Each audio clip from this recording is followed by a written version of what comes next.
one, Larry. Hello, everyone. Welcome to the Big Idea podcast. Before I introduce our special guest, I want to put my entry in for the world's strangest Christmas sweater. I've actually got Spider-Man dressed as Santa. So that's all. I just wanted to have that noted. We've got the pleasure of having Todd Gilbreath in with us today. Todd, so many people know you and like you, but for those that don't know you, I know anybody that knows you likes you. Tell everybody what you do and how you do it. And thank you so much for joining us. Yeah, no, thank you guys. It's so good to see you guys again. And it's great to be on here. And I appreciate the invite and, and the opportunity to do this. So yeah, I've been in the business for 36 years, going on 37, and started out selling cars in Ohio, and then worked for DealerTrack and LeaseLink for a while, and then became an agent. And I'm fast forwarding a lot here. So Yeah. And then I worked for a company called Dealership for Life, and then also for Premier Dealer Services, and at PDS.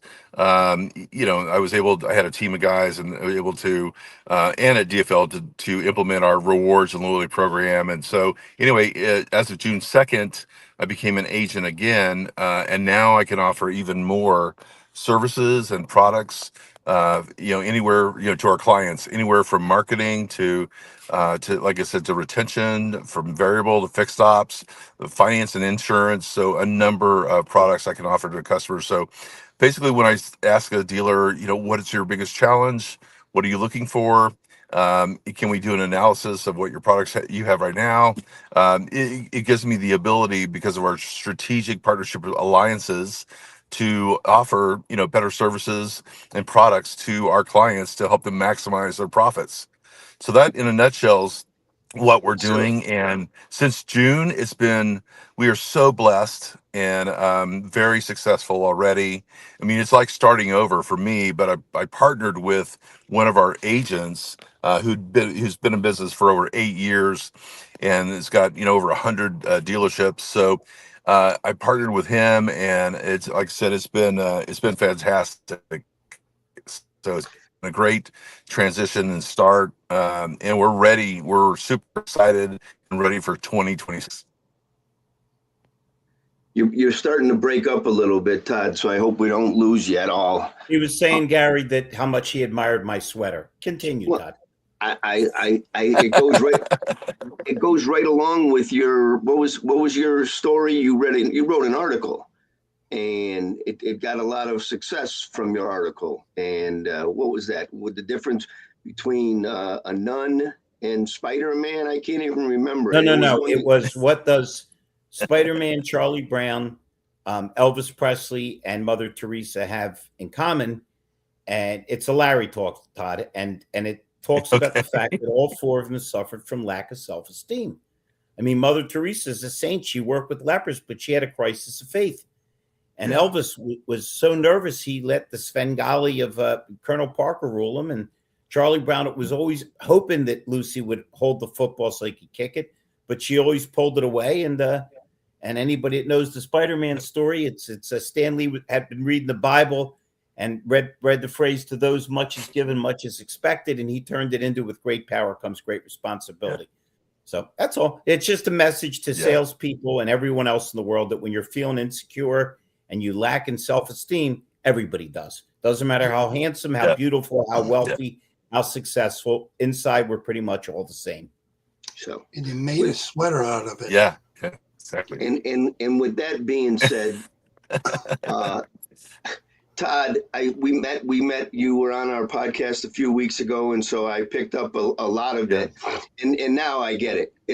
We are general agents, and what we provide to dealers is that we bring products and services. So that's where you just do it in different markets and different hubs, and I do it in different markets and different hubs, and that's what we do. And it is a great feeling when you go back to your resources that you did business with in the past, and they embrace you, and then they allow you to come into their stores and help them.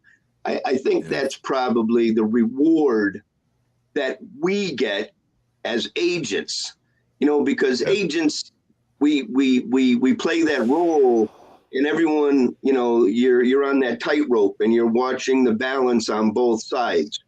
But when you get a place where they truly appreciate you, and that they want you in the store because they know what you bring, that's the feeling that I think we all thrive for as business relationships and agents, is that you can go back to the people and that you helped in the past, and then they give you an olive branch or make it very seamless and easy for you to come back into their stores. So that's very cool.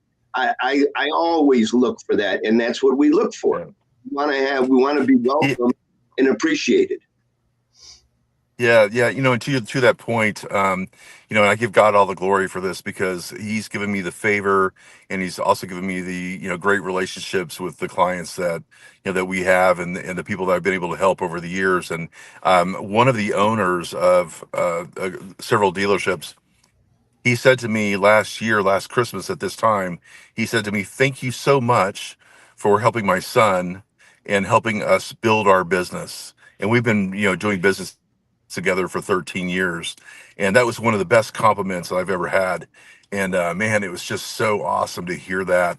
So that you're doing well, and when you get compliments like that. So yeah, it's a really cool thing, and I'm sure you've got guys like clients like that too, Gary. So yeah, and the other nice thing too, to your point earlier, is that Gary, we're both agents, but I'm very passionate about the loyalty rewards programs, and helping dealers, reduce their advertising costs and not have to capture as many new customers or acquisitions, if you will, with new people coming in, because they keep losing people out the back door. And I'm helping them, retain their customers, and I'm super passionate about that, to the point where I've got alliances with other agents just like yourself, and I'm helping them with their dealers, do the same thing. So it's I do the presentation. I will go in and do the install, and I'll actually help the agent service the account.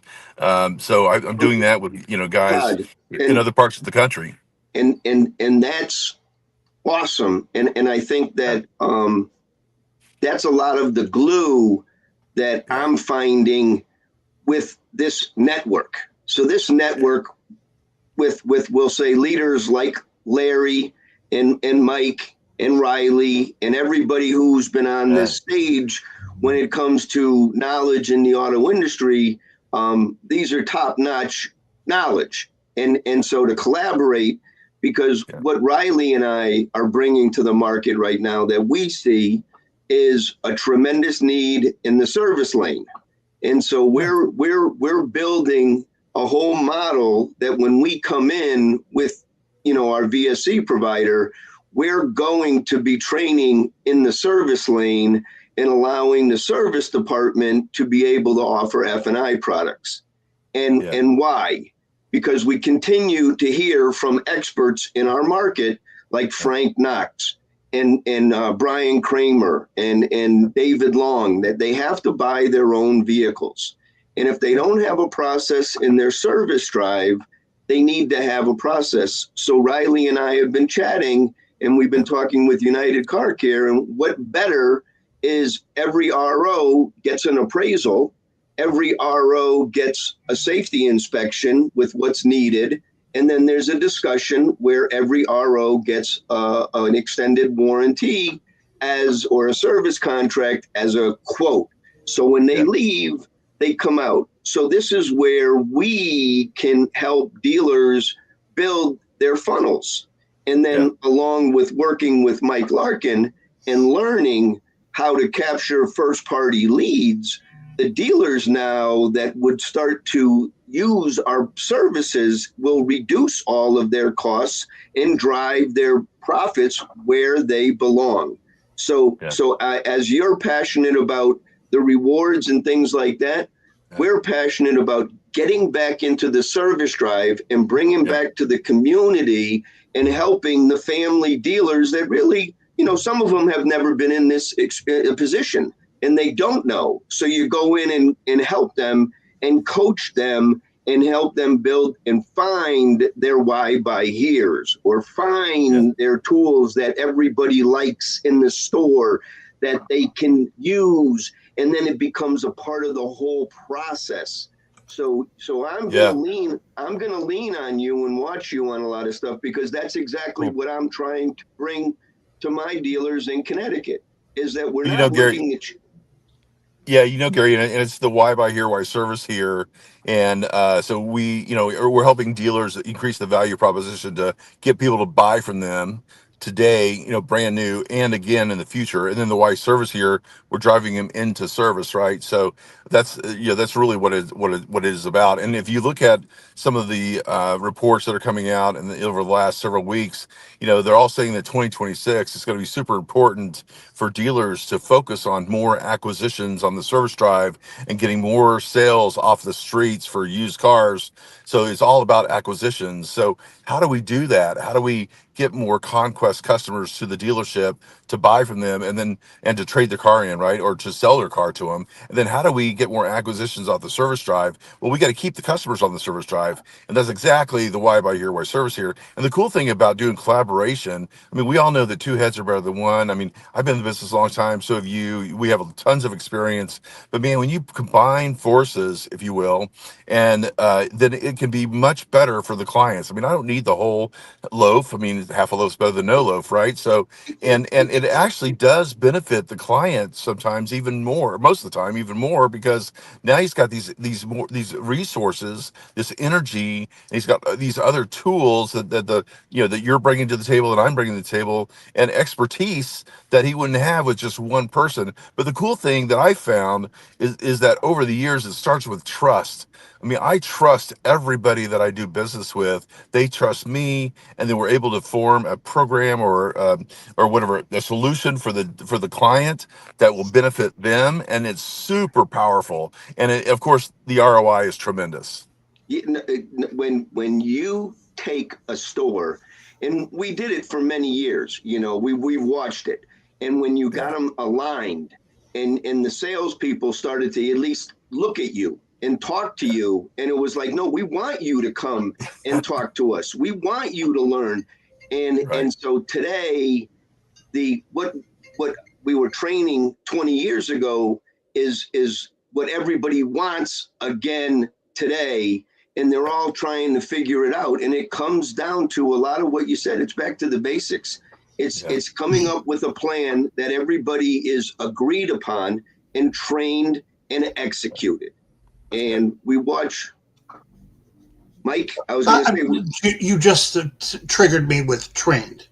Todd, I talked at length to Gary, every week, and he's retaining his clientele, but he's got to go in there and train, and some cultures, I mean, they're open to, some aren't. Yeah. So that's kind of a determining factor on whether you stay long or out the door as soon as you get in. What kind of tips or tricks do you use in order to retain those clients for the long term? Do you have to change their culture or train them one-on-one, be the chief repeating officer? Yeah, so it's a combination of that and making sure that it all starts with the top, and the dealer's got to be completely bought in 1,000%, and you're becoming part of their culture, or whatever you're offering is part of their culture now, and it's implemented, and it all starts with training. So there's a saying that as it starts, so it goes. So we want to make sure that from the very beginning that we're starting the right way, we're starting off on the right foot. And so the dealers behind it, I mean, here's what I mean by that, okay, is that I was doing a training session, an installation for a brand new dealership, and the dealer was in the meeting with the salespeople.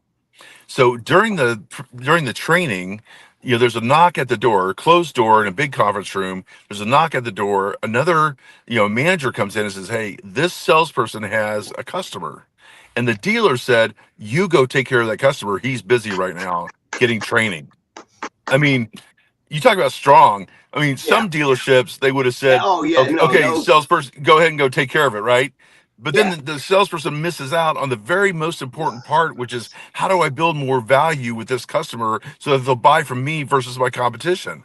And that's what that is all about. So that's the initial part of it. They got to be bought in completely, and they've got to make it part of their culture, making sure that the people are trained. And then the ongoing part of that, Mike, as you know, is making sure that you're doing what you said you were going to do, making sure that you're doing an annual report, showing them the ROI, making sure that people are trained, that you're part of their business, that you're consulting, that you're not just coming in and checking a box. And you've got to spend time. And here's the thing that I see other people doing is that they come in, they're there for 30 minutes, and then they're out. And like, what are you going to accomplish in 30 minutes that's going to have a lasting impact? Like when you leave, is there going to be a lasting impact? I mean, I've got dealers that's like, hey, after you left, here we are a week later, and they're still doing what you said. I'm like, well, that's great. It's because I spent 5 hours at the dealership, or 3 hours, or whatever it took. I didn't leave at 5 o'clock. I was there till 7:30. You've got to be, if you're investing in that business for the dealer in his business, then there's going to be dividends coming back. And that's not the reason why I do it. I do it to help the dealer become successful. Not that I will get anything, but that they will get anything. But in turn, now you've got clients that are with you for 5 years, 10 years, 14 years. I mean, I'm super happy about that. So very, very blessed in that. And I just give God again all the glory for that. Well, you're talking about trust and training. Yeah. The Olympians train for 4 years every day, and if they're off by 100th of a second, they go home without a medal. And yet, astonishingly enough, we have a poor reputation. It's not deserved, but it's still there. Yeah. And we have to combat that negativity. You would think that training would be the natural impulse and the natural habit and reflex, but instead it's so hard to find dealerships that are compliant with that understand. True. It's the great Zig Ziglar, the late great Zig Ziglar said, training is like bathing. I recommend it daily because it doesn't last. Well, Larry, when you show a dealer the KPIs, the numbers, when you do a review with them and show them the reporting and show them where they're at after 6 months or a year or 2 years, and they come back and they ask, well, why isn't it higher? Well, then that's when you can say, well, here's why we can make it higher. Here's the solution: is that we do more training. We do training. You lay out a plan that includes training, and then it kind of gets the point across with those dealers that are reluctant to do that. So that's to your point. I think it's kind of eye-opening for a dealer to see those numbers and then go, okay, what's the solution? And the solution is more training or to do training. The pathways that go hand in hand with training is following the funnels and following the dealers or the customers' habits. Yeah. And the dealers that I see today that are nimble and that can make a pivot and do something to capitalize on a market, they're great. And it comes from their marketing department, and their marketing department steers where they go, and then they build on it for a month. Yeah. And dealers, I believe, they're starving back they want training inside their building. They want to be taught how to be nice to customers, how to know what service is. And so I think that's a wonderful future for all of us, because we can go work with dealerships that want to do it right and want to empower their people. And that's what we always look for. We look for the dealer that's the leader, and the dealer that sits in any of these meetings, that store is working in the right direction. And I see the influence. You made a good statement. In the past, dealers didn't want to have multiple agents in their stores because everybody wanted to get their service contracts. And now you made a good point. Dealer, if you have a service contract provider and you like them, wonderful. Use them.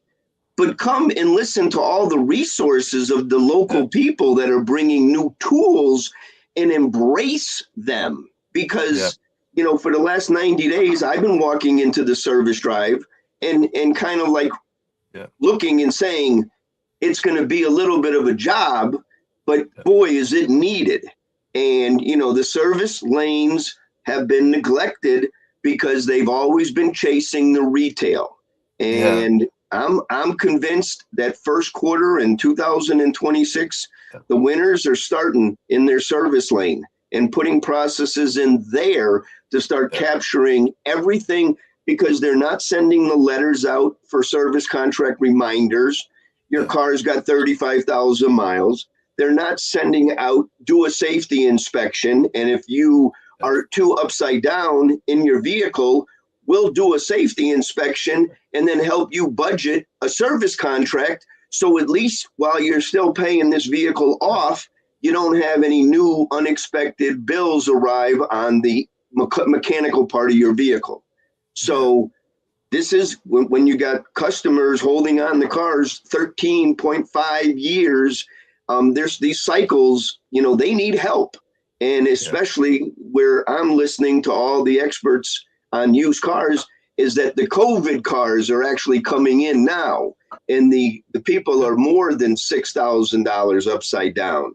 And they've got problems. And there's a financial situation that, dealers are going to be forced to move into new finance sources like weekly payments or things like that can help the customer afford the payments different. And so I'm waiting to see what the manufacturers are going to attempt to do. But I think there's going to be some new ways of financing cars coming pretty soon. And we'll have to see, learn, and bring them into the stores like everything else. As my hero Ben Franklin said, when you're finished changing, you're finished. Right. So Larry, did I address your point with what I said earlier? Was that about the training? Is that what you meant? Yeah, good. Yeah, and Gary, I think you're right. For 2026 going forward, I mean, you've got some dealers that are selling service contracts on the service drive and other products, but I think there's going to be a bigger push for that. I mean, you've got dealers now that are offering a lifetime battery. They're looking at new products to offer to customers on the service drive. They're looking at different ways that they can pay for that RO. They can finance it. So more financing resources.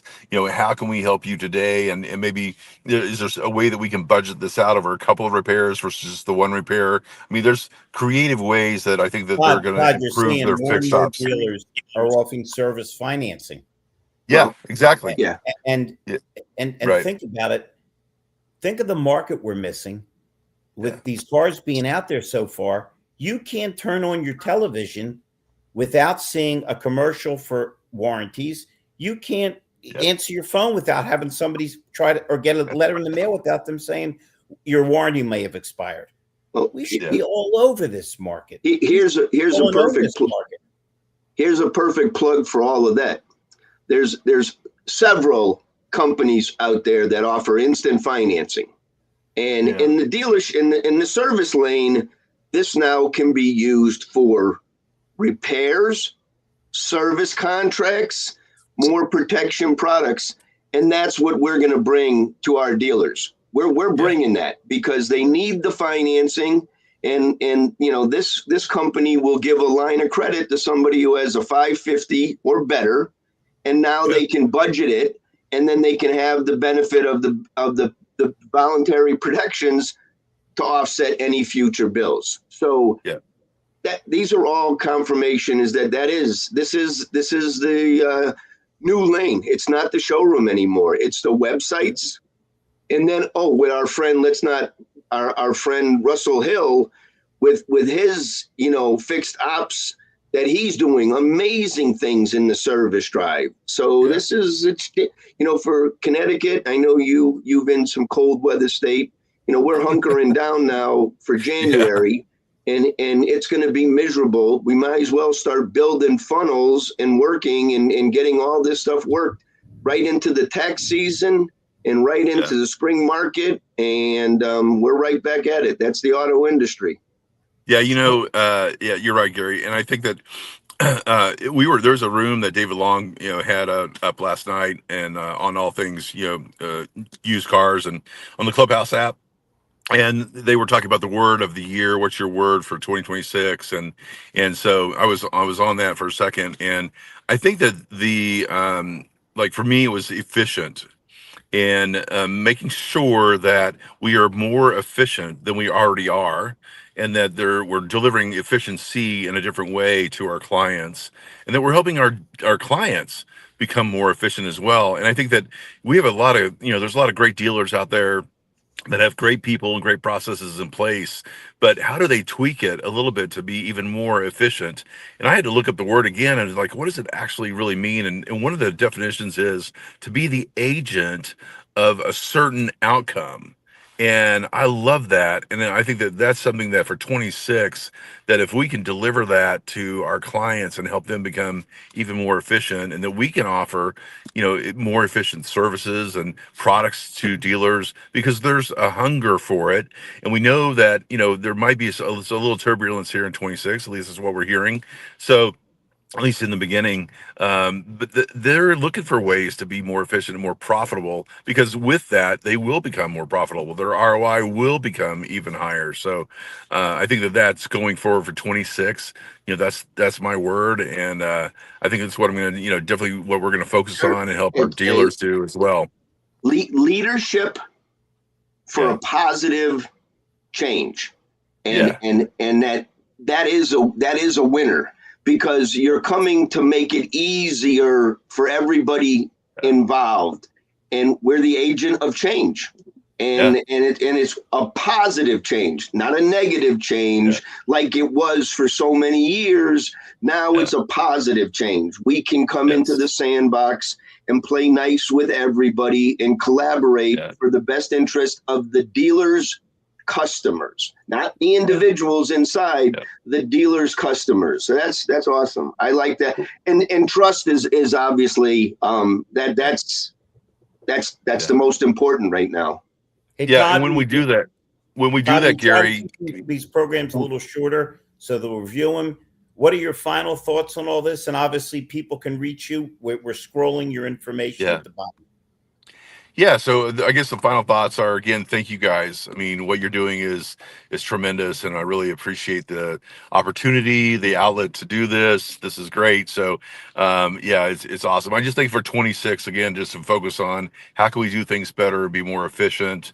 What are some of the solutions that we can offer to clients, and can we, as Gary said, play in the same sandbox and help our dealers with a better outcome for 2026? And the answer is yes, we can. I mean, I've got clients that I played in the same sandbox with other agents for 12 and 14 years. And so I think that's yes. And again, like you said, it starts with trust. So yeah, I think 26 is going to be great for all of us. I'm really excited about it. And, I look forward to what's going to happen here in the future. Shout out to Sydney's Steak Rub is Todd's side gig. So look it up. More to come on that. Listen, we wish you all. That's right. We wish you all the healthiest of holidays, and only because Gary Silman insisted. Here it is, Gary. Ho ho ho! Man, you just felt like the big guy was in the room. Everybody, stay healthy, Todd. Thank you so much. And we'll all right, thanks guys. Are we on next week? Next would be Friday, day after Christmas. We haven't scheduled anybody based on the holiday right now, and so we can chat about the 26th. Yeah. So we'll news to be announced. Well, thank you guys. Merry Christmas. Thank you so much. Happy Hanukkah. Everybody stay healthy, and we'll see you all soon. Enjoy the weekend. All right, great. Thanks, everybody. Sounds good. Thanks, guys.